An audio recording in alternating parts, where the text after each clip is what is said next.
Jaya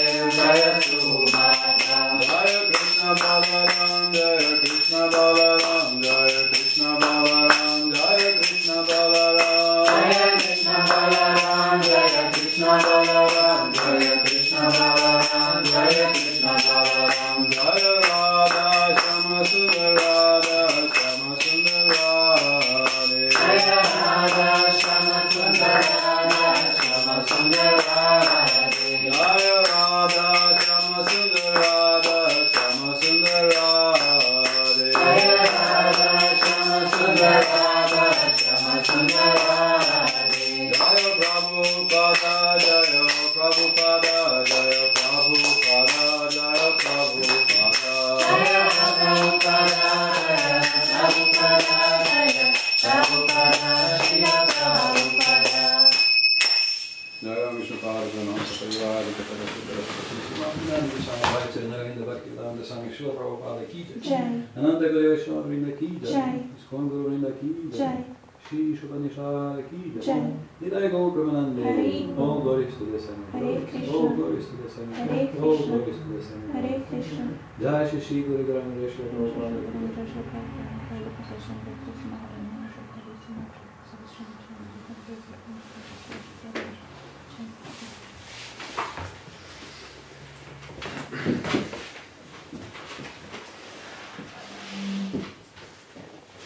Om Namo Bhagavate Vasudevaya. Om Namo Bhagavate Vasudevaya. Om Namo Bhagavate Vasudevaya. Om Namo Bhagavate Vasudevaya. Om Namo Bhagavate Vasudevaya. Om Namo Bhagavate Vasudevaya. We are offering our obeisances to Vasudeva, who is the deity of consciousness.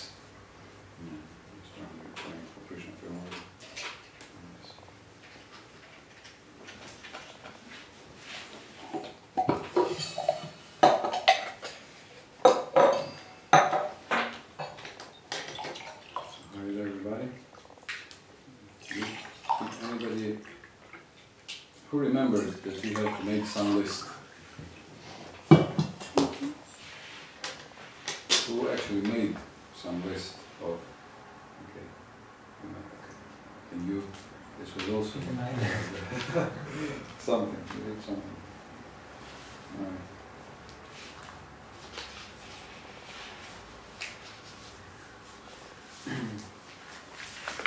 Om Aganati Vrandasya Aganandana Shalakaya Chakrunamitamina Tasmai Shri Gurave Namaha Handamadavakaram Vyapayam Characharam Tatpadam Dashitamina Tasmai Shri Gurave Namaha Panchakalpatarubhyascha Kripa Sindhubhaya Vacha Patitanam Pavanaya Vaishnavim Yasya Prasadadagipi Sadhya Sarvagatam Vrajitsa Shri Chaitanya Devami Bhagavan Samprasidatum Jai Shri Krishna Chaitanya Prabhu Nityananda Shri Advaita Gadadhar Shivasati Gaura Bhaktavinda Hare Krishna Krishna Krishna Hare Hare Hare Rama Rama Rama Hare Hare.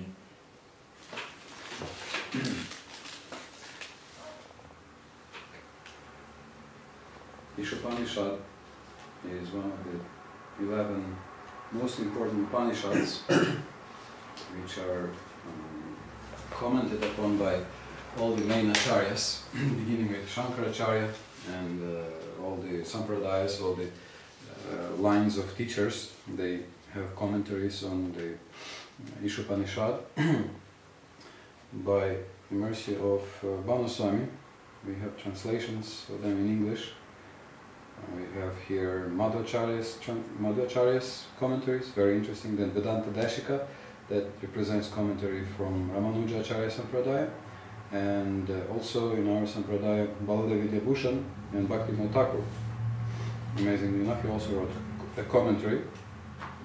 They say also Baladev Vidyabhushan wrote commentaries on the other main Upanishads like Shvetashvatara, Taittiriya, Chandogya, but until today these commentaries could not have been found.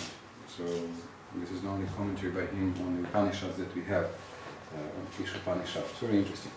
So, so far we have discussed mantras from 1 to 11, correct? And today, we will discuss mantras 12 and 13, maybe 14. So, the Upanishad begins with stating how everything is complete. So, the Upanishad speaks famous invocation. Everything is the absolute. Om Purnamada Purnamidam. The absolute is complete, and this world is complete or perfect. And although everything is coming from the complete remains complete. So 1 minus 1 equals 1. So this is higher calculus. It's not the ordinary arithmetics, but in mathematics it's there, like in the theory of sets, when we have sets of infinity. So infinity plus infinity is infinity, infinity minus infinity is infinity. If you remember the theory of sets. I remember we had one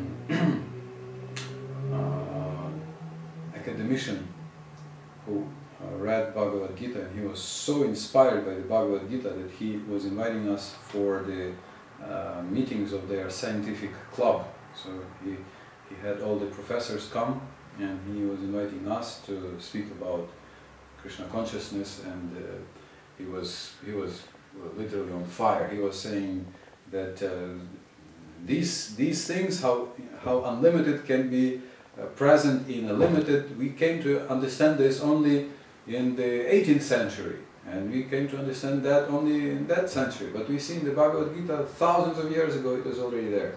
And he gave a very beautiful example how unlimited can be, how unlimited Lord can be present in a limited space, like in an atom. He gave this example how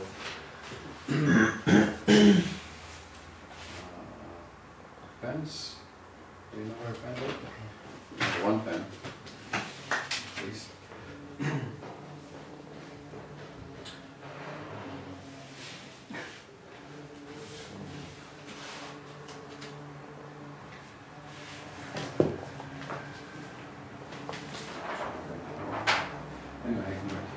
So he, being an academician, he was able to explain things very simple, in a very simple way. So he said we can have a like half circle, which is of limited length, yes, and we can have a straight line. We can have a straight line which is unlimited in length. Yeah, very good. And then he says we can take a point here, and we can find a correspondence between each line on the unlimited straight line and a point on this limited half circle by connecting them with this point in center. So to one point on this unlimited straight line, we can find a corresponding one point in on this half circle. Well, I didn't write straight lines, so it doesn't look quite good, but you get the point. But he showed how this is unlimited, has no end, but no matter how far, you can draw a line from any point. You can draw a line connecting with this point, and it will cross the half circle in one point. So there's according to mathematics, the number of points on the unlimited line and on this limited half circle is the same. It's the quantity, this infinity and that infinity are the same infinity. It's in mathematics it's called continuum. So between any two points you can find a third point, one more point. And he was really ecstatic when he was discussing this and speaking about spiritual world and material world, Krishna being present everywhere.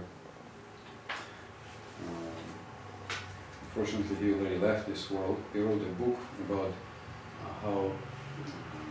about spaces and how can subspace be a space in itself. So mathematically, many of the complicated concepts which are difficult to take for a materialistic mind, are in fact explainable.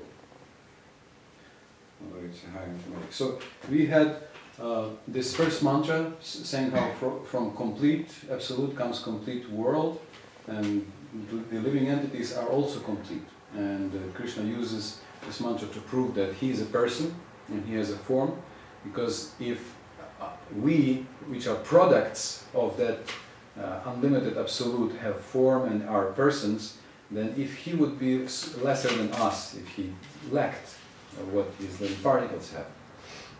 So he's also a person.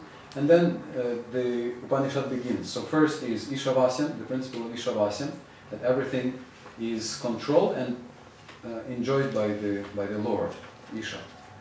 So by understanding this, an intelligent person is encouraged to surrender, tyaktena, to offer everything to the Lord, to act without the spirit of the enjoyer and the controller. And when we learn to act like this, then mantra 2 says we can live happily as long as for 100 years. 100 years is more like symbolic, that we can live a full life, or as long as it takes to become completely self-realized, become completely liberated. Because one can think that, okay, if he's the controller and he's the owner, why should I work? I should just give up work, go to the forest, or just lie on the sofa, or sit on the welfare, or whatever, I don't know. And Upanishad says, no, perform your duty. And then speaks about the responsibility of human, that human life is the life of responsibility, that we are not just conditioned robots, we are not just a product of matter, which is completely bound. In other words, we have a choice. That's why we have scriptures in every culture. Every culture has scriptures which teach us to do or not do something. And after that, who is this Isha about whom we speak? What are the qualities of this Lord? So we have 4 and 5 very contradictory qualities. He moves and he doesn't move. He is fixed in one place, but he is faster than the demigods, the controlling demigods of the world. Anybody remember some of his qualities during japa? Anybody remember? Okay, very good.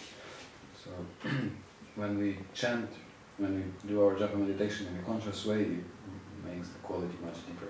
And then we discussed the loving vision of love. When a person becomes perfect, a saint, he sees the Lord in everything and everything in the Lord. Krishna in everything, Krishna in all, and all in Krishna. This is the loving vision. And then the result is that the person becomes free from lamentation, fear, and illusion. And the reason for that was mantra 8, because the Lord is free from lamentation, fear, and illusion. He is omnipotent. He doesn't have a material body. So we have some qualities from mantra 8 here. He is omnipresent, omnipotent, unembodied. He doesn't have a material body. He doesn't have a gross body and doesn't have a subtle body. But still, he is self-sufficient philosopher. Yes, he is greatest of all. He fulfills desires of everyone since time immemorial. So he is a person. He has he's a transcendental person, and he has a transcendental form. And now the next part, which we discussed yesterday, was these 3 mantras. Again, they come in echoes, like 4 and 5, 6 and 7. So here we have these 3 mantras, and echoed by these 3 mantras, speaking about the necessity of balance. So how to work properly. This is the difficulty. This is the secret. That's why yoga is so difficult to grasp, even for someone who is practicing for a long time. That's why Isopanisad has to emphasize that yes, surrender, be renounced, detached, but work. So this goes against our grain. Arjuna also in the battlefield, he wanted to give up everything and go to the forest. Because, okay, I don't want the kingdom, I don't want to enjoy. And Krishna says, good, that's very good. You don't want to enjoy, you don't want a kingdom? Wonderful, that's what makes you qualified to hear what I have to say. So now fight. But how? Like that, without taktana, with surrender, without any material desires. So if we go to the extreme, so mantras, the first mantras in these two triplets, mantra 9 and mantra 12, describe the extremes. They say, if you worship ignorance, avidya, you go to hell. But if you worship knowledge, you go to an even worse hell. Yeah? And we spoke that there are three kinds of knowledge, or so-called knowledge, in this present edition of translation. It makes it easy because it says not just knowledge, but so-called knowledge.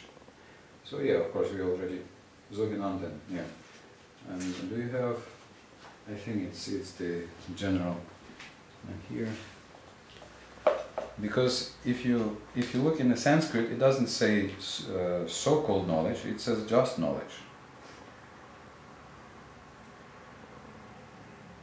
Shine-Bisen. Shine-Bisen is also like apparent knowledge. Yeah. So it can be knowledge. So Prabhupada in this commentary he speaks about three kinds. He speaks about we spoke about vikarmi, karmi, and akarmi. So one is just materialistic knowledge. So this is simply knowledge of how to satisfy bodily demands. Just something for the body. Are we going too far out of the range? Then we have even knowledge of the Vedic rituals. So this is religious knowledge. These karmis, they are following Veda, they are following religion, but while following religion, they are just following a ritual. We discussed how we were very often not attracted by so-called religion, because ritual. Most of us were yogis in our past lives, and just having a ritual is not enough. We don't want a ritual in itself. We want something that brings us to a higher goal. We want something that produces a transcendental result, that gives transcendental knowledge, right? So we are not interested in that. And then even we have those who are cultivating spiritual knowledge, but they go to they take only half of it, the impersonal half, that we are all God, everything is one, we are all spirit, and what is the result? They proclaim themselves God, and they also kill the full capacity of the soul to reawaken our eternal nature of the Lord's friend, the Lord's servant, the Lord's lover, so our eternal relationship with the Supreme Person. So this is also so-called knowledge. So these are the extremes. This is as far as knowledge is concerned. So Prabhupada even condemns materialistic education very often, saying that we don't have much against the materialistic education. I mean, a bit about education in itself, it's no problem, but the problem is rejection of God. And we see that so many really extraordinary, brilliant scientists, they were in fact very spiritual people and very religious people. Einstein, he was saying that this is the main question that should interest us: what is the power behind the laws, and how God creates the universe. And we spoke about his friend Gödel and his incompleteness theorem, and his book about unpublished book about proof of God, logic proof, a priori proof of existence of God, which he was shy to publish. So this is the first mantra. Then the second mantra speaks about that those who are belonging to the line of parampara, the line of gurus, this disciplic succession, they say that no, knowledge and ignorance, they are still different, and then the third gives the synthesis. So there's thesis, antithesis, and synthesis. So anybody? So let me ask you: who tried to find some examples of extreme manifestations of knowledge and extreme manifestations of ignorance? Which and what is the result, Christian Prabhu? So we can maybe put, what should we put? So we can take this as a thesis, as the materialistic proposition, just enjoy, right? So from our point of view, this will be avidya. Okay, we can write here avidya. Avidya, and then the opposite will be vidya, knowledge. So what are some possible examples? Like the ritualistic brahmanas who only follow the regular principles. So on ritualistic brahmanas, okay. So they accept Veda, they accept some kind of science, some kind of knowledge, but this leads. They remain bound. They remain basically on the materialistic level. All right. So since I wrote Vidya here, that we can put them, and Prabhupada puts them as Veda Vadarata Karmis.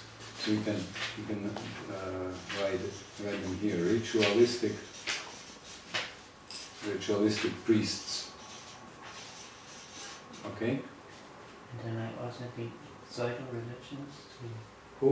The pseudo-religionists or the pseudo-religionists. Who are sentimental. But sentimental religionists, okay, yes, okay, so pseudo-religionists or sentimental. It's very nice because the pseudo-religionists have neither knowledge nor detachment from material affairs. For most of them want to live in the golden shackles of material bondage under the shadow of philanthropic activities disguised as religious principles. Yeah, very nice. So this is from mantra 12. 12. Yeah, this is from today's mantra. So they do philanthropic activities, but they disguise it. What is philanthropic? Doing good to others. Voltat. Okay. And then in terms of Krishna consciousness, I was thinking that some people, they just like to do many activities, but they are not very interested in philosophy. Those are more like the karmis, and then the other ones, they're very much interested in philosophy, that they don't like life. Okay, so we can, so in ISKCON, in our society, it can be, this can be only service, you can say, right?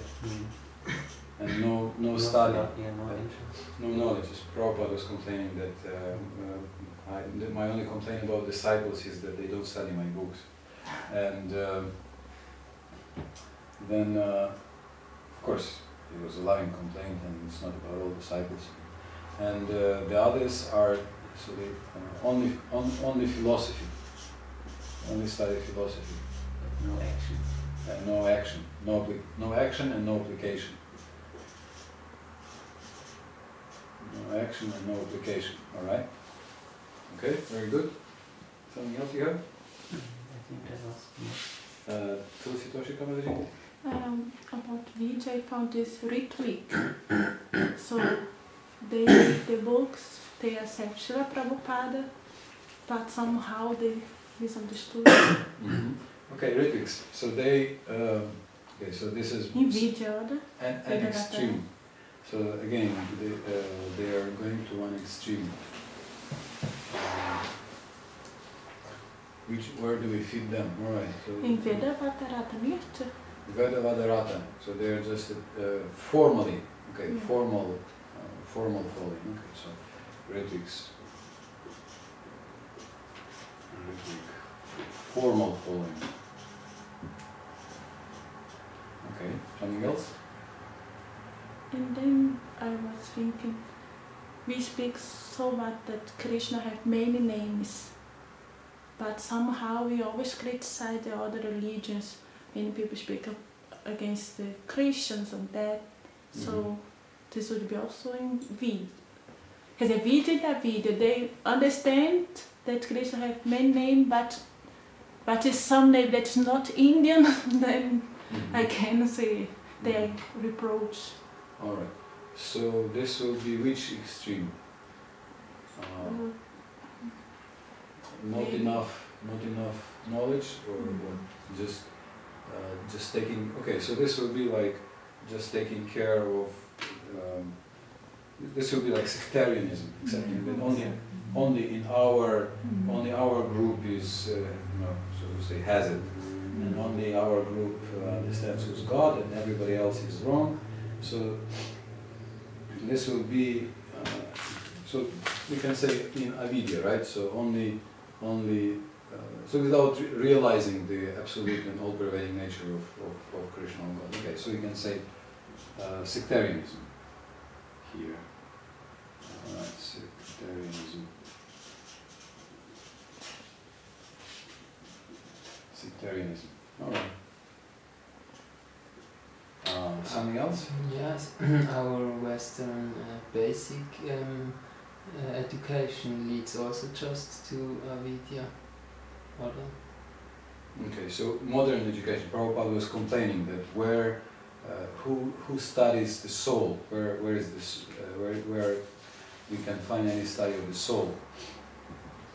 And even though there is so much empiric, hard evidence about reincarnation, and people, there are so many people who wanted to defeat the idea of reincarnation and ending up just finding confirmation that actually there are people who remember, and actually there are, and the details match, and so many children actually remember correctly, and again details match from the past life, or the near-death experiences, that those who go through near-death experience, they actually have a very correct picture of the surgery that was performed or whatever, or the conversations of their relatives in nearby rooms or whatever was happening around. They have correct memories, and those who didn't have near-death experiences, they tried to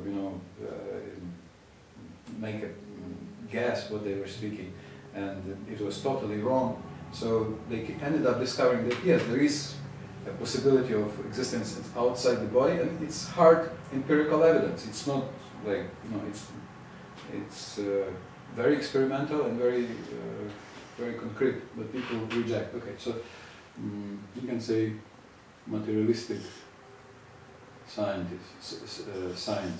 or materialistic education. All right. Okay.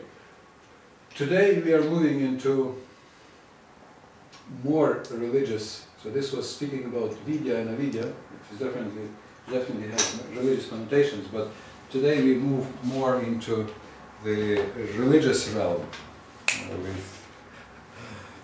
Maybe you can turn it a little, because otherwise I cannot reach. I want to go near Christian.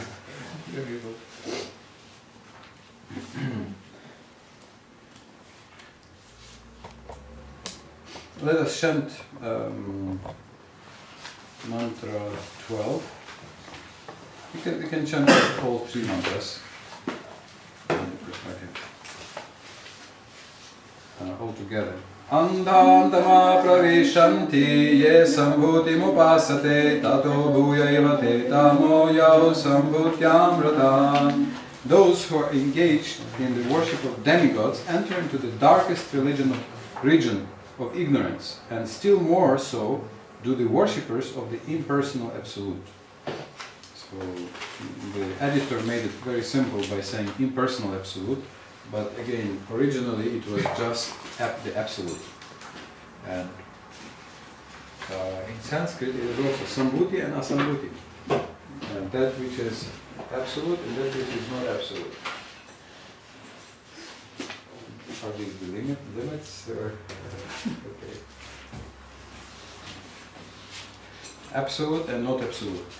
Now, so again, we see it's a shocker. Yes, you worship non-absolute, you go to hell. Okay, that's kind of clear. You worship some, something temporary, something limited, and you go to dark regions, hell, tama, ignorance. Okay, that's kind of understandable. But you worship absolute, and you end up even worse. So this is, what do you mean? How is that? And then mantra 13 reconfirms our doubts by saying, let's chant. Anya devahu sambhavat, anya davra sambhavat, iti sushrumadhiranam yenastad vichachakshire. It is said that one result is obtained by worshipping the supreme cause of all causes, and that another result is obtained by worshipping what is not supreme. Yeah, that's what we think. All this is heard from the undisturbed authorities who clearly explained it. So this is Dhiras, so this is coming from from Parampara, from undisturbed, from self-controlled saints and teachers who know the difference.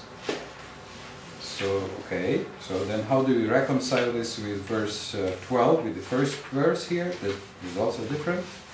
And mantra 14 gives the synthesis here. So just doing through thesis and antithesis, it's not enough, it's on the same level. So mantra 14 offers the synthesis, the combination of these two. Let us chant mantra 14. Sambhutim cha vinasham cha yastad vedo vayam saha vinasena mrityum tirtva sambhutyamritam asnute. One should know perfectly the personality of Godhead Shri Krishna and his transcendental name, form, qualities and pastimes, as well as the temporary material creation with its temporary demigods, men and animals. So this is a very expanded translation. Basically, Sanskrit says you should know the absolute and you should know the temporary, vinasham, that which is destroyed. When one knows these, he surpasses death and the ephemeral cosmic manifestation with it. And in the eternal kingdom of God, he enjoys his eternal life of bliss and knowledge. And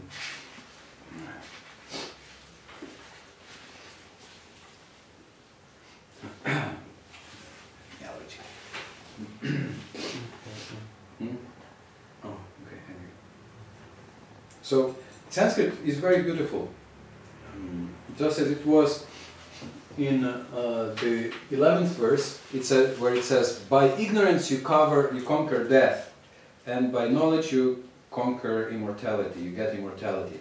So the same it says here, by non-absolute, by relative you conquer death, and by the absolute you gain immortality, you gain the eternal life.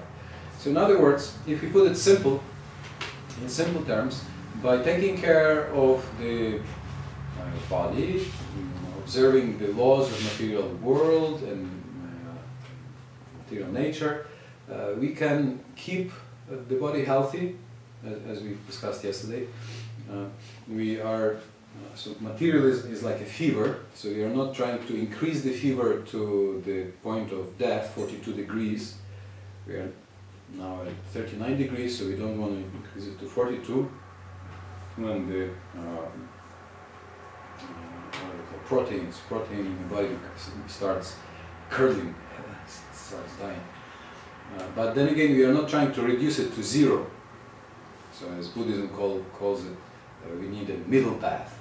And so we need to find the proper balance. How to act, how to accept, how to support the body and respect all the material laws, but at the same time achieve the absolute. So in short, it was already there in the first mantra, tena tek tena, so we work, we offer everything to the Lord, but we do with responsibility everything that's our duty, without attachment. This is yoga, and this is very difficult, because if I'm doing something and results are coming, it's so difficult to renounce. It's so natural to just accept, whether it's praise or whatever it is. And if there are no results, and if I have to renounce results, then the natural temptation, the natural decision is that why work, right? If I have to be detached, why should I work? That's the usual approach, only very binary, yes or no. You have some. Oh no. Or else we need a synthesis, yes.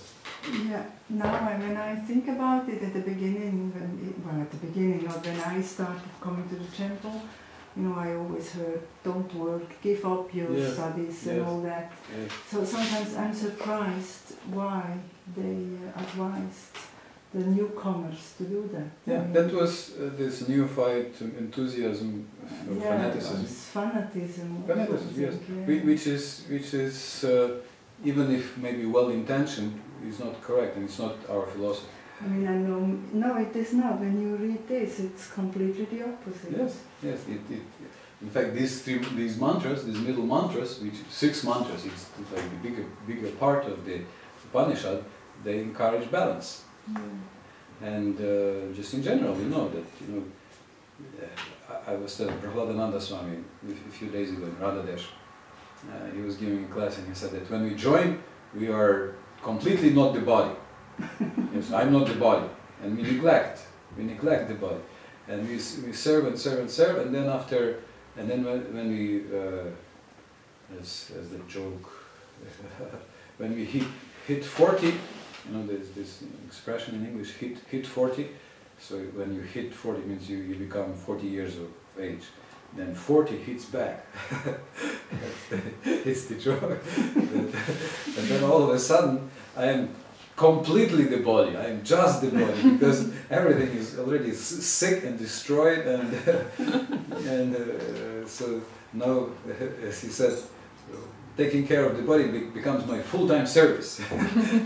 just to be alive, just to function a little bit. I have to spend all my days just to keep me in operational order. Yeah.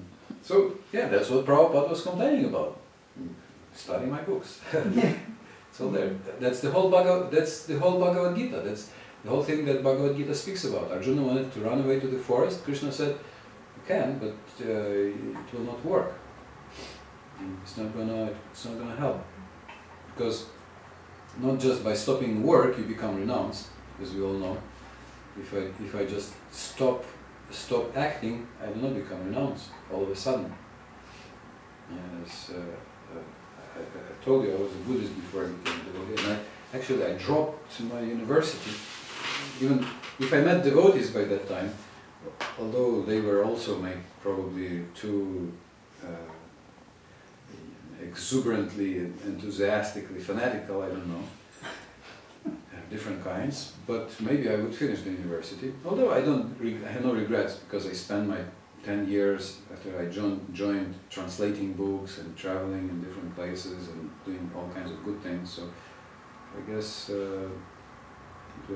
although I still sometimes miss mathematics a little bit, studying with mathematics, but I've had a good use of my time, and for the last 10 years I'm studying in Vrindavan, in India, studying scripture and Shastra. But yes, so I left my home, and because I was a Buddhist, so all I wanted was nirvana, just liberation. And why do you need to study? All I saw in study, what do? You study for what? Just to work? Just to earn money? But what's the point of earning money? And then what? So you earn money, and then what? So I thought, no, I want to go to the monastery. So I hitchhiked from West Ukraine, this is near Poland, 8,000 kilometers to north of Mongolia. Like that, I chose a time when parents were not home. I was, what was it? I was 18 years old, I think, something like that. And of course, on the way I met devotees and I started chanting Hare Krishna. So that was good, but they didn't have an ashram. So if they had an ashram, I would have joined immediately. They didn't have an ashram, so I was singing Hare Krishna, but I kept going. was sleeping in forests, and it was a lot of fun. And then I came to that Buddhist monastery, and it turned out you cannot just join. It was again, there was some bureaucracy. It was long ago. There was still the bureaucratic, communistic approach to everything. So then I decided, okay, anyway, I'll just go to the forest. I'll live as a sannyasi. I'll just renounce everything and I will live in the forest. And so I can tell you many things about the forest and the forest life, how to live in the forest, especially in Siberia, when it's really cold. This was some adventure. But what was funny is that after a few days, so first thing, I remembered my friends. In a dream I remembered my friends. And I started thinking, oh, my friends, such good guys. They understood me, they are really intelligent, and they're all really very nice people. And then I saw them in my dream. Then I started thinking about my grandfather, and I thought, oh, he was a priest, and he was a very sincere person, and he knew herbs. He could go to the forest and collect some herbs, and he knew which herbs cure what and how to use them for treating people, and he's a very wise person. And I never took advantage of learning something from him in that regard. And after a few days, I started remembering my parents, from which I ran away, and I was surprised that all the things I thought are an obstacle from an outside, they're actually, and I thought I don't want them, I have to give them up. Turned out that it's all inside, that I'm attached, that this hatred or sometimes repulsion or desire to give up, it's in fact the other side of attachment, and I'm actually attached. And then after a few days I thought, well, after all, I could maybe become a forester and live in the forest, with nature, and just live in a sattvic, in a peaceful way, and just read my sutras in the forest and meditate, and what's the need of so just as Krishna says in the Bhagavad Gita, if you just renounce, if you just stop working, stop acting, doesn't mean you become free. Not at all. Because freedom, we are bound not externally. We are not bound by external things, we are bound internally. We are bound by our attachments inside, identification. And oftentimes our so-called hatred is just that it's just attachment. It's why do we rebel against our parents or something? Because we actually want something from them, and we're getting something different. And there is attachment beneath it. And then when I actually joined, there was an ashram finally in our city, and I was on the street distributing books, and it was a very active expansion at that time.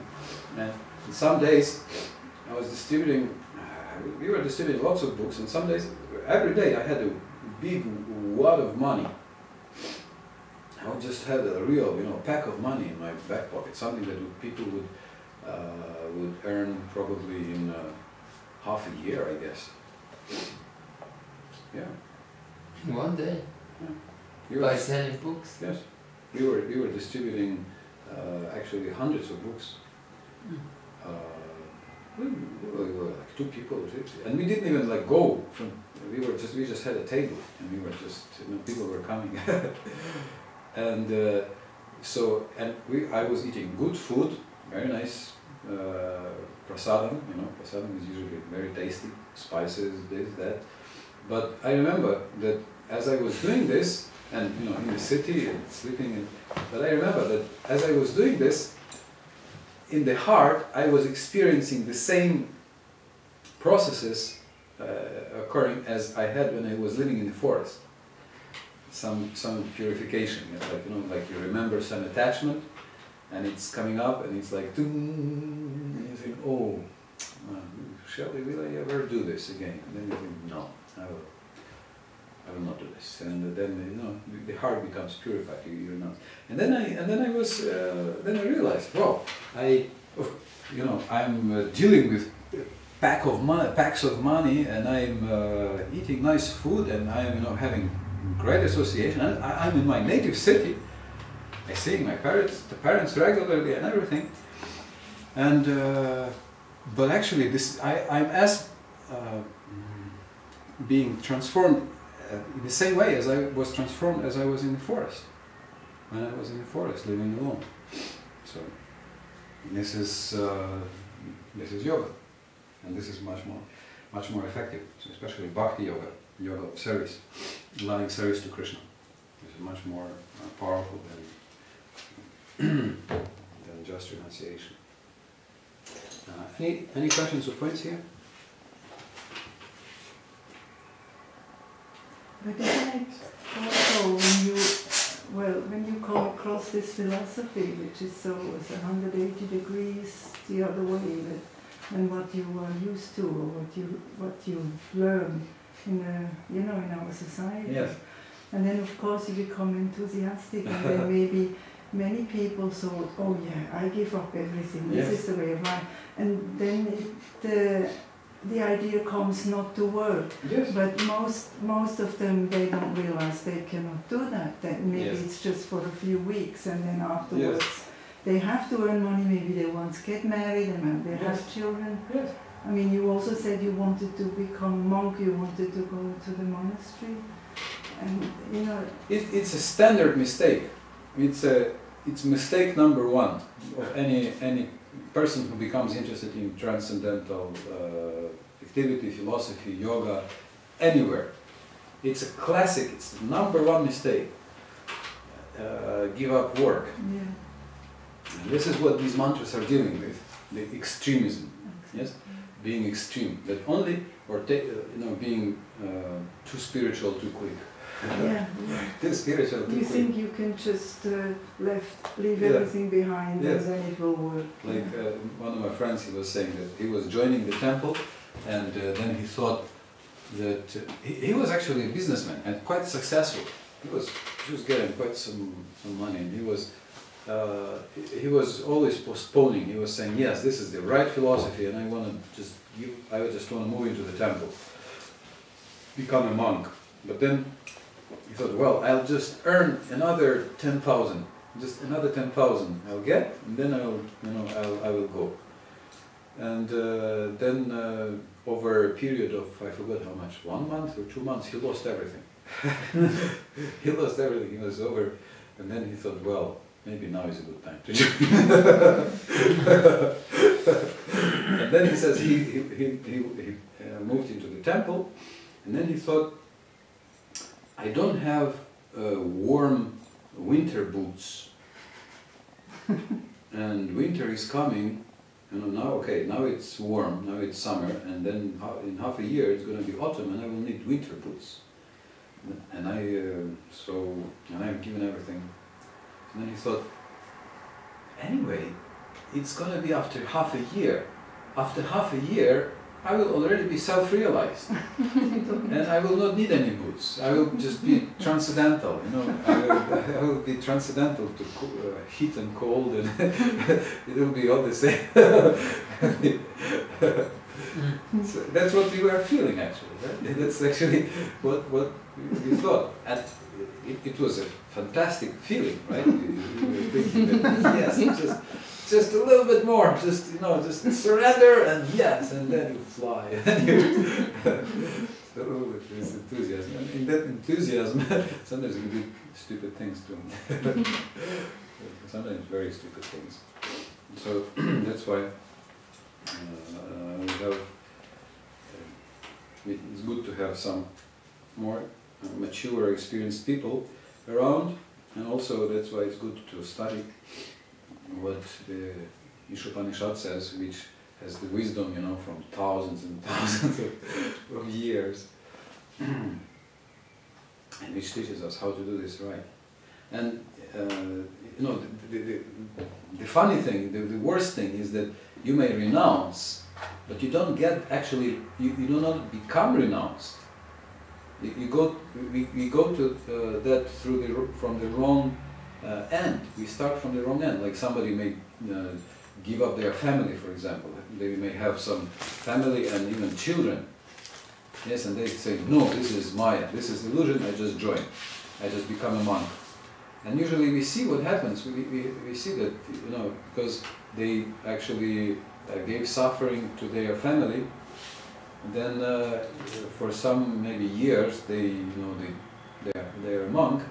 Then it catches up, and then they have to they marry again, right? And then they have another family, and then it becomes just what was the point? Why did you give up that family? Why did you give suffering to these people? Where was your renunciation? It's not just by external giving up things you become renounced. So yoga means we keep working until but give up the fruits, give up the attachments. So these three mantras here, they speak about the extremes. So the mantra about worshipping the Absolute is more striking, and understood in the most shocking way, it means that when you worship something temporary, you go to hell. So that's understood, that's clear. It means you're just reborn, you're born again in the dark material world.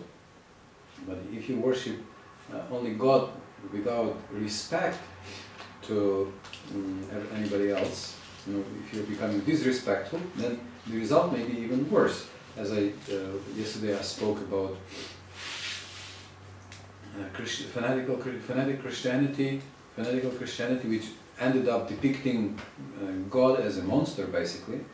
Yes, who sends for one thought crime sends people to eternal damnation, to burn in hell eternally.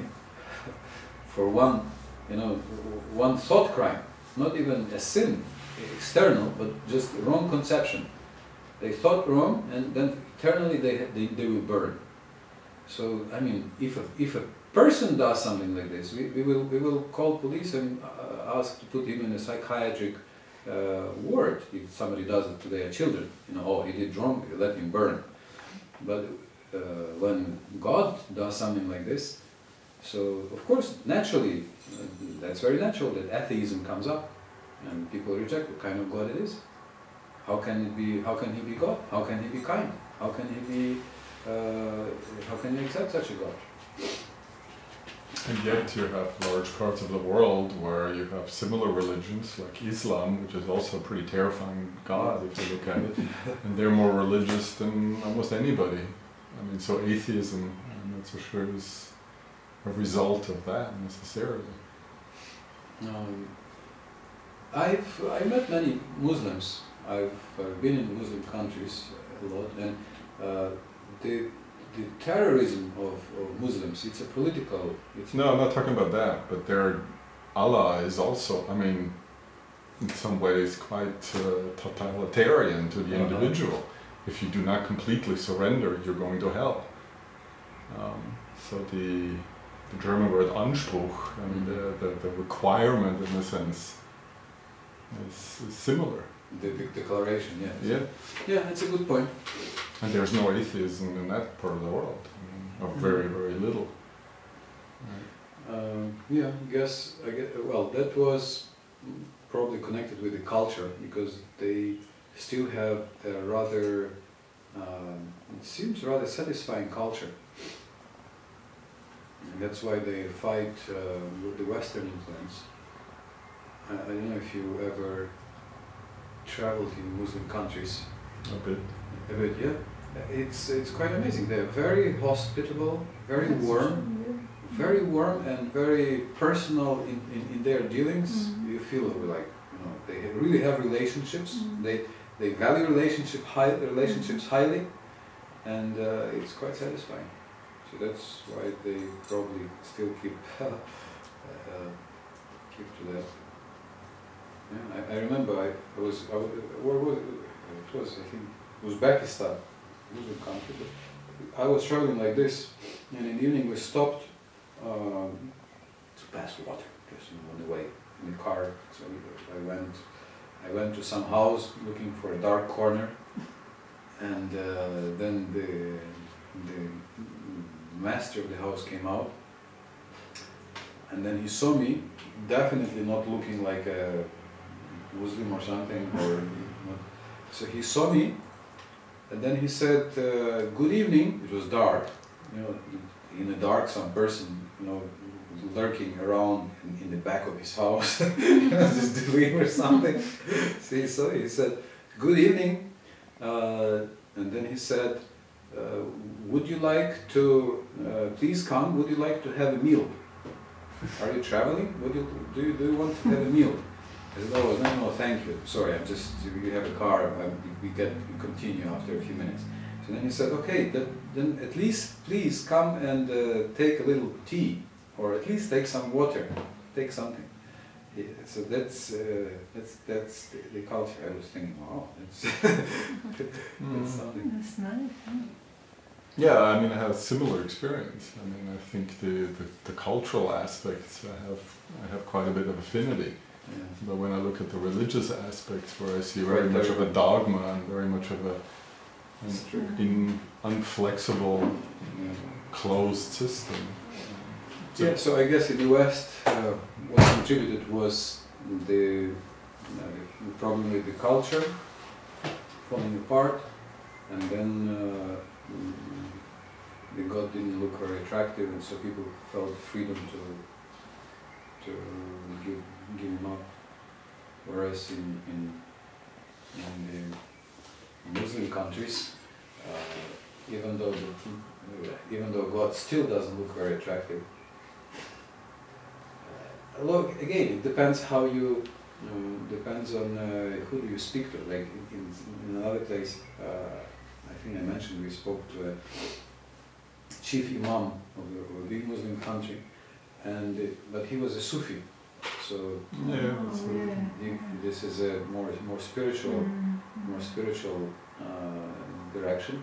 And then he spoke to us, and then he found some surah from Quran, and then he said, "I can come to the conclusion that you, Hare Krishnas, must be a bona fide religion, you must be an authorized religion, but you belong to that part which is not mentioned in Quran." So in Quran it mentions that there are some prophets which are correct, but are not mentioned openly. So I conclude that you must belong to that kind of person. And he was and we came to his mosque on 12,000 people are coming to the service on that mosque, and we were there, and everybody was greeting us very, very warmly. And he also had after the service, he invited us to him, and on the table he said, "I don't know what you drink," so he had like a choice of 15 different. He had Coca-Cola, he had plain water, gas water, carbonized water, this water, that water. He had everything, juice, and he said, "Sorry, I don't know what exactly is your diet, so please you can choose what." And what really impressed me was that he was humble. Usually, if you have the chief, in the Muslim country, the chief Muslim, which means he has all kinds of powers, you don't, the person doesn't tend to be very humble. But he was actually humble. It was very impressive. So that means he got it right. And he said, "We do not agree with Taliban, and we do not agree with that picture that we should kill or we should condemn. Condemn, however, is not following our strict line." So there are this kind of Muslims too. Anyway, but thank you for this point. It's an insightful and thoughtful point in protection of Christianity. Well, Christianity used to have the same phenomenon in Judaism, the Old Testament. Yes. Yeah. It's a frightening God. Oh, yeah. They all three, they share this. They share Yeah, the yeah, same Exactly. kind of lineage, right? There's something about that region. The Abrahamic. It says, those who worship non-absolute, they go to hell. Those who worship absolute go to an even worse hell. So, relative or non-absolute. So this we know. This we see that they go to the well, they get rebirth. They're taking birth again and again. Now, if we take this easy translation, those who worship an impersonal absolute, just an impersonal absolute. So the easy explanation will be like this example of Amavasya Baba. So there was this yogi in South India. Adi-Purusha Prabhu tells about the story about him. The yogi who was living in a box, and just once a month on Amavasya, dark moon, when the moon wasn't there, he would come out. And all the villagers, he would come out and they would give him one little bowl of rice. So that was the only thing he was eating, and he wasn't drinking. So he would just once a month he would come out, this like small box like this, so you can imagine his position, in which position he was sitting there in darkness. And then once a month he was coming out, and the family where he lived, they just gave him one little bowl of rice. And Adi-Purusha said he was there, and so he says all the villagers were coming to him on this day, and they were coming, oh Swamiji, oh Yogiji, can you please give me a blessing? And so he said, just before him there was one guy who said, Swamiji, for 2 times I cannot get my driving license. Please give me your blessing so I can get my driving license. So this yogi said, my God, I'm sitting here 1 month in the box and you're coming here to ask me about your driving license? Are you crazy? This is stupid. Your desires are stupid, and what you're asking is so, you're coming to me and you're asking about such trivial things. When he saw devotees, he was very happy, and then he said that your path is much easier than mine. Is it because I have to, I want to avoid being exposed to the external material world, so that's why I am there. So you can see that even now he's living like in hell. Sitting for the whole month in that box, eating just one little bowl of rice, he's already like in hell, right? Just to avoid exposure, avoid any temptation in this world, avoid any interaction in this world.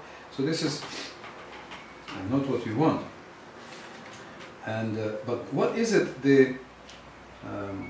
What other hells are there that a person who is worshipping God can achieve? So you can see, it's very interesting. Prabhupada actually indirectly writes this in the purport. He describes those who worship the demigods, how they are unintelligent because they invest the same amount of energy in worship as devotees, but the results they get are temporary, because the demigods, like the many gods of India, the Indra and Ganesh and all the other demigods, they give the results maybe easier and quicker because they're like department heads, but they are temporary. And maximum you can go to their planet, to the other planet. Prabhupada is saying here that with advanced consciousness, human beings are naturally inclined to travel in outer space and to reach other planets, either by spaceships, mystic powers, or demigod worship. In the Vedic scriptures, it is said that one can reach other planets by any one of these 3 ways. But the most common way is by worshipping the demigod presiding over a particular planet. In this way, one can reach the moon planet, the sun planet, and even Brahmaloka, the topmost planet in the universe. However, all planets in the material universe are temporary residences. The only permanent planets are the Vaikuntha Lokas, so spiritual world. These are found in the spiritual sky, where the personality of God himself predominates. As Lord Krishna states in the Bhagavad Gita, that from the highest to the lowest all are places of rebirth, and this whole universe is covered by material elements, and this is a dark place. Even though it doesn't look like a dark place, especially today, maybe yesterday, but today it looks very nice. We have sun, and especially here in Zürich, it looks so beautiful, green. But you know, the sun comes out, and the sun comes down.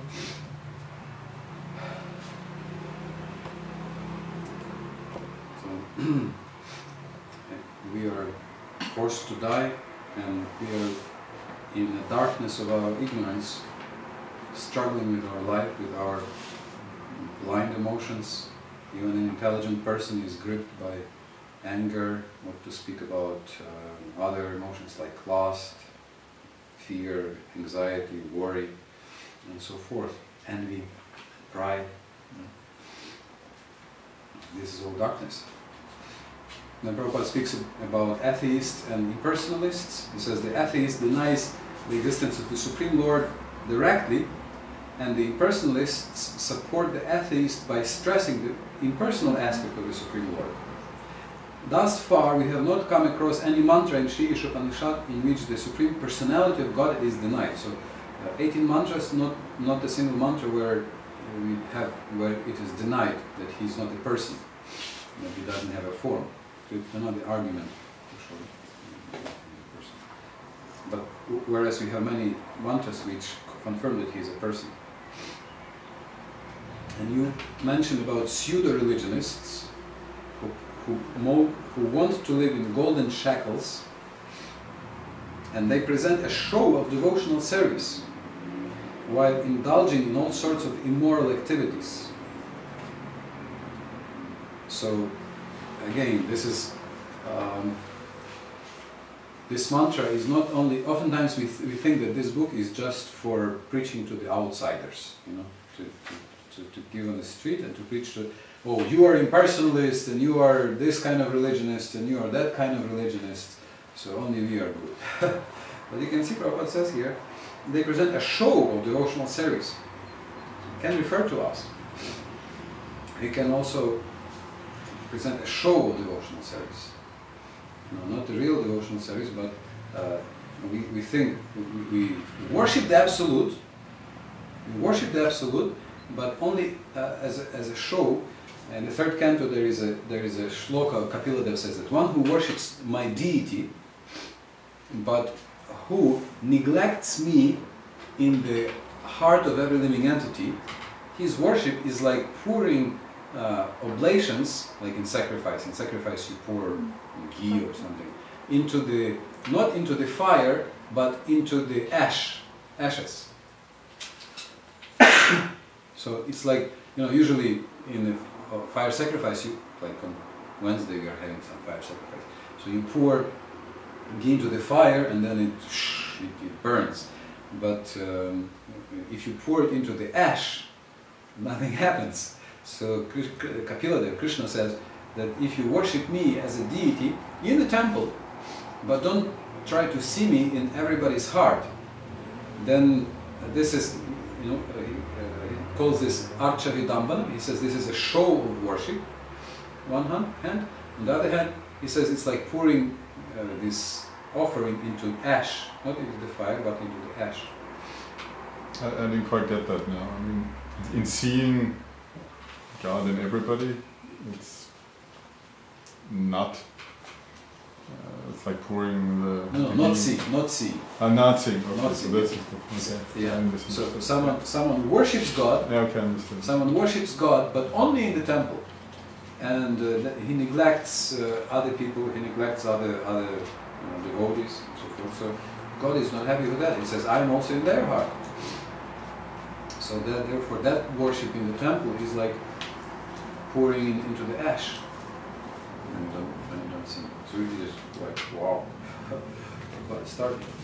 But of course, we have to start somewhere, and seeing in the temple is always a very clear step, as we read yesterday, for systematically seeing God. So we begin by seeing God in the temple. And then we see Him not only in the temple, but also we see, okay, those who serve in the temple, or devotees. And then gradually we see that, okay, everybody somehow or other is connected to God. Anybody tried to see God in others as an exercise over the last week? Yes. This is. Did you have some positive experience by this? Very good.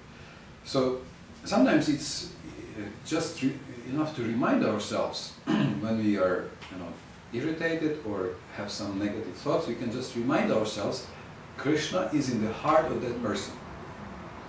Just stop and say this to yourself. Krishna is in the heart of that person. Krishna also directs that person. And sometimes just these simple words are helpful to change our attitude.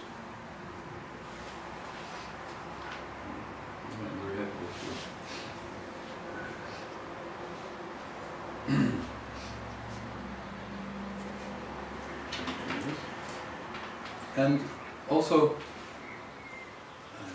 how one can go to hell. We see, like now that we have this scandal in the Catholic Church, and it's not just Catholic Church; it's just the situation in the world nowadays. So, but the Catholic Church is very prominent because they are priests in high places, and then they abuse children. So this is definitely not a very good result that they are getting. So therefore, Mantra 13 recommends accept the disciplic succession, and basically Mantra 13 can be also used for preaching that everything is not equal, everything is not the same. So one result is achieved by one activity, another result is achieved by another activity. So Prabhupada is saying that so this is Mantra 13 and first paragraph, in the middle of the second paragraph. Prabhupada says, any common man can very easily understand that a person can reach his destination only when he has purchased a ticket for that destination. A person who has purchased a ticket for Calcutta can reach Calcutta, but not Bombay. Pretty straightforward, right? So again, I'm asking you to write an essay with the arguments against Maya philosophy. So this is one of these arguments. We had one in the first mantra, in the invocation, in the first mantra. Some other was there. So this is also a very clear argument that if you buy a ticket to Calcutta, you don't go to Bombay. Even in India, when things are mixed up, even in India, still you will not go to Bombay, you will go to Calcutta. Maybe not to Calcutta, but not to Bombay, definitely.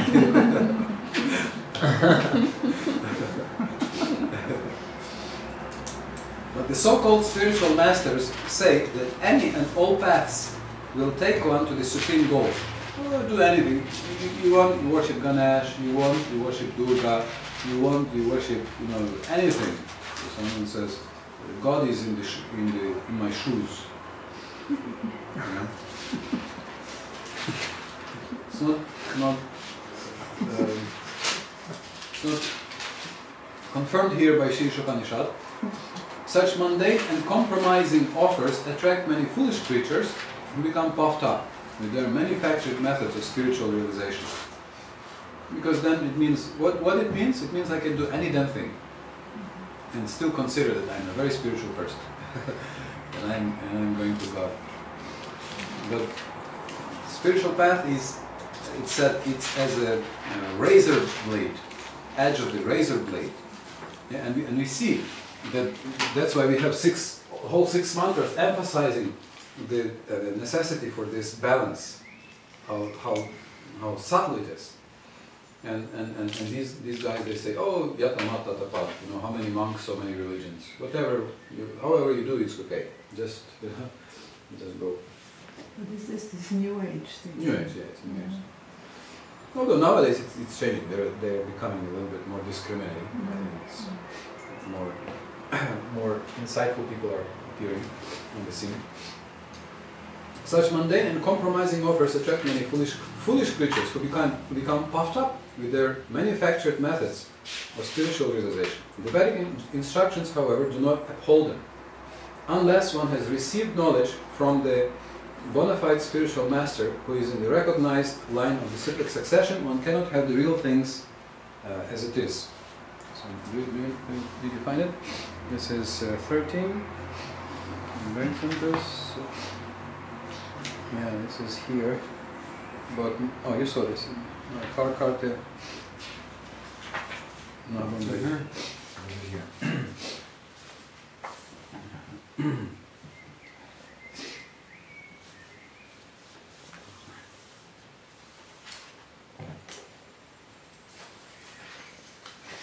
So we have to worship the Supreme, and then Prabhupada gives many quotes from different Upanishads, from the Vedas, about Krishna and about the Supreme Lord, who is the absolute truth. So what is the absolute truth has, we discussed this yesterday with Manuel, that there are three aspects: impersonal, everything is one, so that's his effulgence. Then there is Paramatma, the super soul, expanding in every atom, every heart, and that's the controlling and knowledge giving feature. And then there is the person, the origin, who is inconceivable.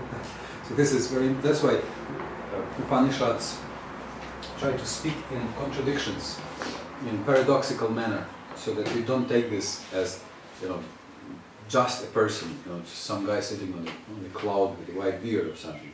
That even though he is a person, he is inconceivable, and his form is not material form. Yeah, his form is inconceivable, and he simultaneously is everywhere and in the same place, and in one place. So this is not a mundane, not a material person. So here in Mantra 13 we have many quotes.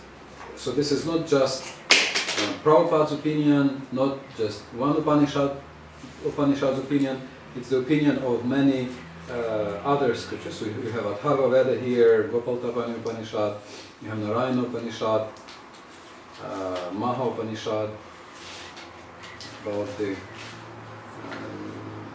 personality of God, Supreme Personality of God. And so we have to establish our faith. So as we discussed, one of the aims of study is increasing our faith and conviction. Yeah. So what is this faith? This faith that we want to increase is not a blind faith. We are not, and we accept authority of Shastra or Scripture, not blindly. We don't want blind acceptance. Because again, these mantras, they condemn blind acceptance, right?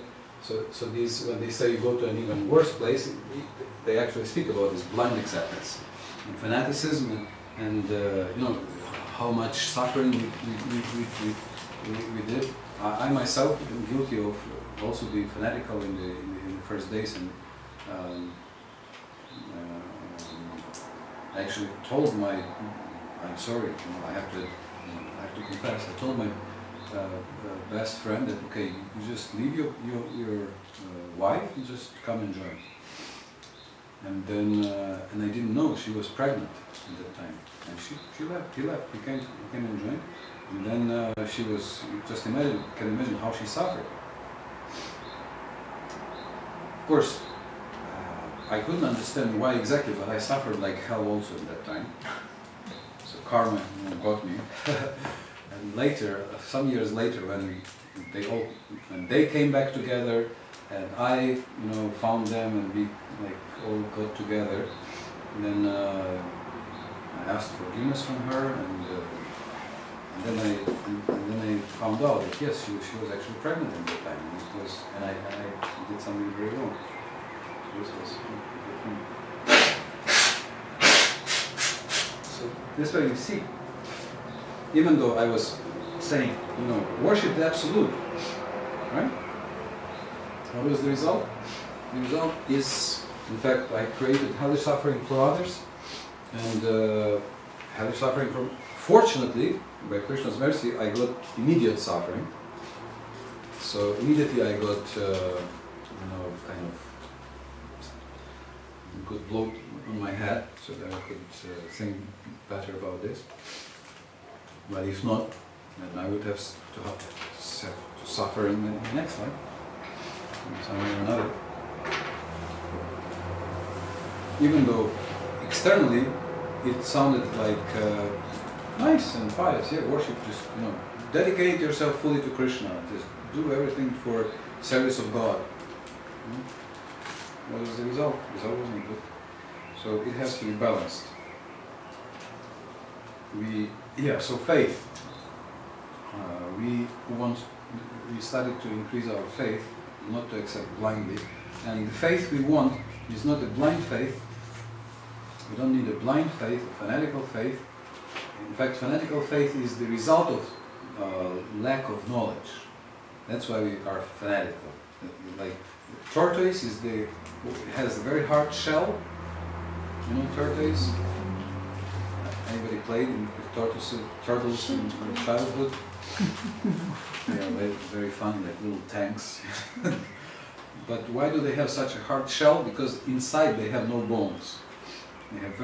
They don't have the skeleton inside, so they have to protect outside. So in the same way, if you don't have a strong understanding inside, we oftentimes compensate that by external fanaticism. That's why also you often see that new people are fanatical, because they don't have the strong inner conviction. So we are not interested in, we don't want just a belief. When Prabhupada was asked about faith, he said, where is the question of faith? We want knowledge. It's the question of knowledge.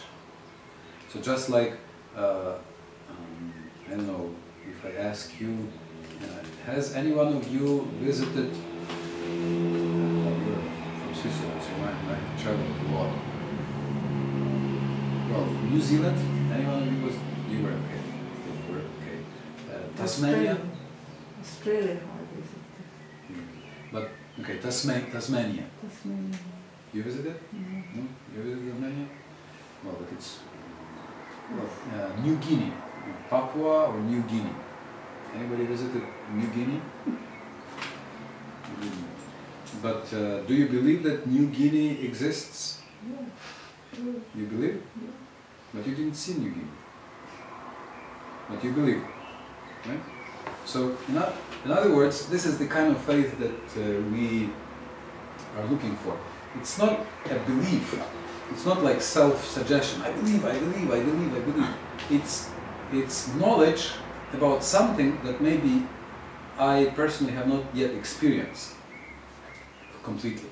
Maybe I saw some pictures, or I saw people who visited New Guinea, or I read about it in a book. So I know it's there. I may know a lot about it.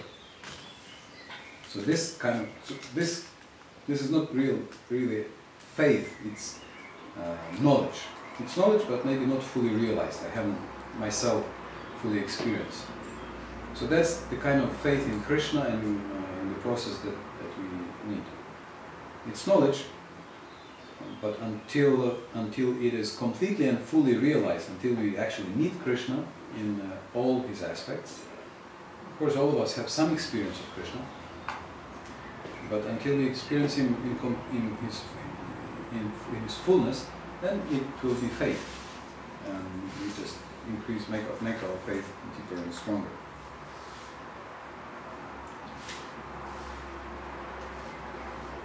Any questions here?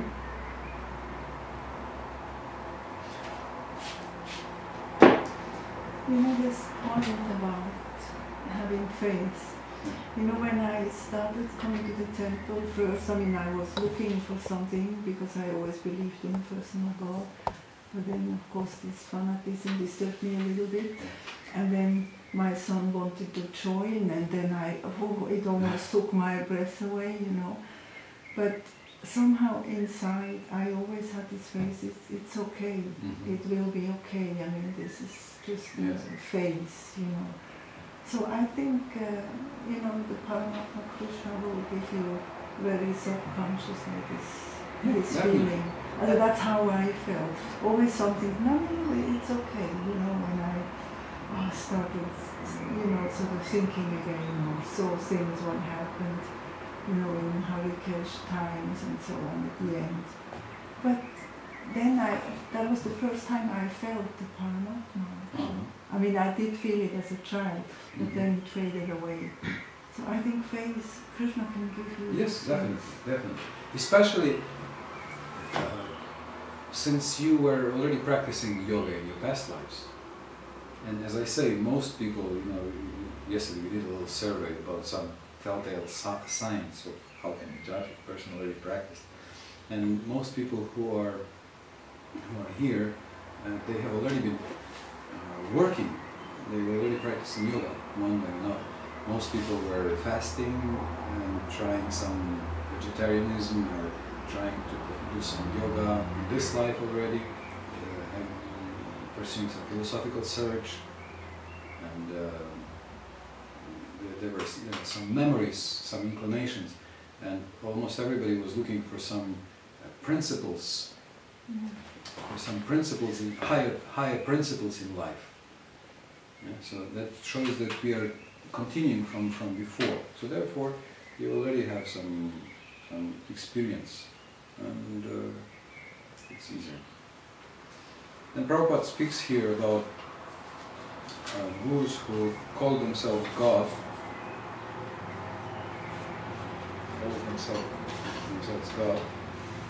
and they have either they themselves call themselves God, or they have their students call them God. Yeah, and when you say that, why do you call yourself God? And they say, well, I don't call myself God. My disciples, they call me God. So, you know, I don't want to just disappoint them. But when Srila Prabhupada was called God, it happened also in our society. It was in the 70s. Prabhupada was actually, I think, in Japan at that time, and 71, I think, 70 or 71. And then in America, in Vyasa Puja, we had two sannyasis. I think it's common. I think it's open history. I can mention it. There's Brahmananda and Garbhamuni and some others. And so they came, and they said, we have all made a big offense. We have all made a big mistake. Srila Prabhupada is actually God, and you are, you know, by not recognizing, we did a big offense. So we should worship him as God. He's actually God. So Prabhupada, you know, he could easily have said also, yeah, I didn't call myself God. They called me God. But what Prabhupada did, when he found out about this, he actually kicked them out of ISKCON. He came back and he said, you cannot be a part of ISKCON. So he told them, you preach. So he told them, you are wrong, this is incorrect, this is the wrong philosophy, and you call me God because you yourself want to become gods in the future. And he told them, you go preach, and you cannot come to the temple until you give up this false idea. So Prabhupada was very clear, very strict. He stopped it, just immediately. Stopped them, called in their tracks. I'm servant of God. I'm Krishna's servant. He didn't allow this misconception to spread. Showing giving the example to us. So, mantra 13 speaks about parampara, about the difference by different paths, and it speaks about developing goodness,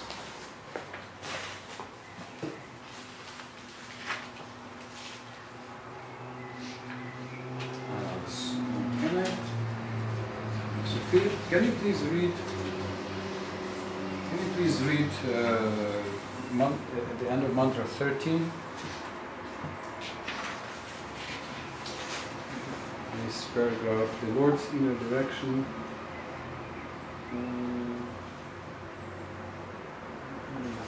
Okay, here. Die unter and here. This paragraph. Die Unterweisungen, die der Herr von innen her erteilt, läutern das Herz des Gottgeweihten von aller durch die Erscheinungsweisen der Leidenschaft und Unwissenheit hervorgerufenen Unreinheit. Louder, if you can. Okay. Die Unterweisungen, die der Herr von innen her erteilt, läutern das Herz des Gottgeweihten von aller durch die Erscheinungsweisen der Leidenschaft und Unwissenheit hervorgerufenen Unreinheiten. Nicht-Gottgeweihte unterstehen der Herrschaft von Leidenschaft und Unwissenheit. Wer unter dem Einfluss der Leidenschaft steht, kann sich nicht von der Begierde nach materiellen Dingen lösen. Und wer von Unwissenheit beeinflusst ist, kann weder erkennen, wer er selbst noch wer der Herr ist. Unter der Herrschaft von Leidenschaft oder Unwissenheit besteht also keine Aussicht auf Selbsterkenntnis. Auch wenn man Gott noch so gut die Kontrolle, auch wenn man noch so gut die Rolle eines religiösen Menschen spielt. Für einen Gottgeweihten wird der Einfluss der Erscheinungsweisen der Leidenschaft und Unwissenheit durch die Gnade des Herrn aufgehoben. Und so erwirbt er die Eigenschaft der Tugend, das Merkmal eines vollkommenen Brahman. Jeder kann sich als Brahmana qualifizieren, vorausgesetzt, dass er dem Pfad des hingebungsvollen Dienstes unter der Führung eines echten spirituellen Meisters folgt. Im Srimad Bhagavatam heißt es, Kirata Unandra Purinda Lokasa Abhira Sumbaya Vanakasade Yeni Sapapa Yalapasraya Sraya Sudyanti Dasmai Prabhavishnave Namaha. Jedes Lebewesen von niederer Herkunft kann durch die Führung eines reinen Gottgeweihten des Herrn geläutert werden, denn der Herr ist außerordentlich mächtig. Wer brahmanische Eigenschaften erwirbt, wird glücklich und wird mit Begeisterung dem Herrn in Hingabe dienen wollen. Dann wird ihm die Gotteswissenschaft von selbst offenbart. Wenn er die Gotteswissenschaft kennt, wird er allmählich von seinen materiellen Neigungen frei und sein zweifelnder Geist wird durch die Gnade des Herrn kristallklar. Wenn jemand diese Stufe erreicht, ist er eine befreite Seele und kann den Herrn in jeder Lebensphase wahrnehmen. Dies ist die Vollendung von Shambhava, wie es diesem Mantra der Sri Isopanisad beschrieben wird. Thank you. So, the mind becomes crystal clear by the grace of the Lord. Does it sound nice? And everything becomes crystal clear. So it's not enough to just call ourselves, yes, I am a devotee, I am this, I am that. We have to actually work on the higher qualities, develop these higher qualities of balance and goodness, and then automatically happiness and enthusiasm appears, and then after that the path becomes very clear. It becomes very clear how to go, how to proceed further. Krishna. Sorry.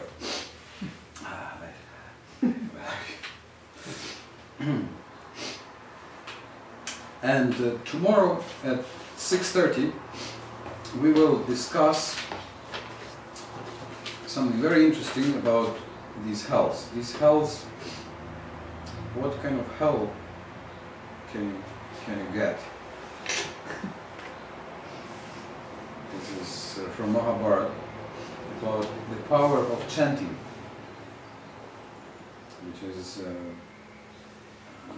very, very special. What spoils our practice of japa meditation, chanting, and what are the possible results that we can get. So let us continue with our exercises of meditating on Krishna's qualities while doing japa meditation and trying to see Krishna in everything and everybody. even just telling ourselves Krishna is in the heart of the other person, this person, you can see that even just these simple words can change our perception, can change our attitude. And also it means that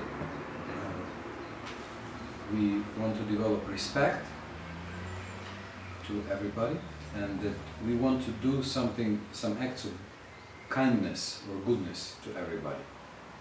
So to the extent of our capacity, let's try to do something good to other people. Just like today in the morning in the Bhagavatam class we were discussing. Was it today? We were discussing charity. Yeah. When you try to do something good for somebody else, it changes our personal mood very much. So just let us practice this. Let us remember Krishna is in everybody's heart, and he's happy when we serve his parts. Everybody's body is his temple, and when we serve even just the body of the other person, that's also serving Krishna. Just like when we clean the temple, that's serving the Lord inside. At the same time, we remember that it's not everything. It's not that everybody is God impersonally. All of us are Krishna's servants, and when we manage to accept that I am Dasoham, I am a servant, I am not the controller, I am not the enjoyer. As soon as if we are able to give up these two wants, two greeds, to control and to enjoy, if we are able and still perform our duties, then we will be totally in ecstasy, in total bliss.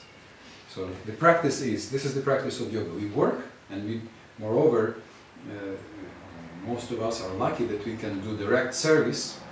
We are doing some service in the temple, so this is very directly connected to Krishna.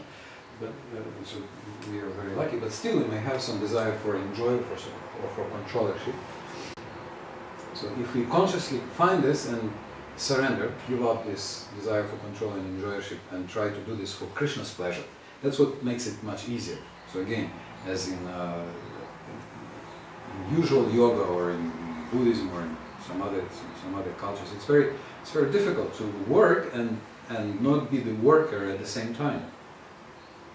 It's almost impossible, and that's why liberation is so rare. It's considered such a rare thing.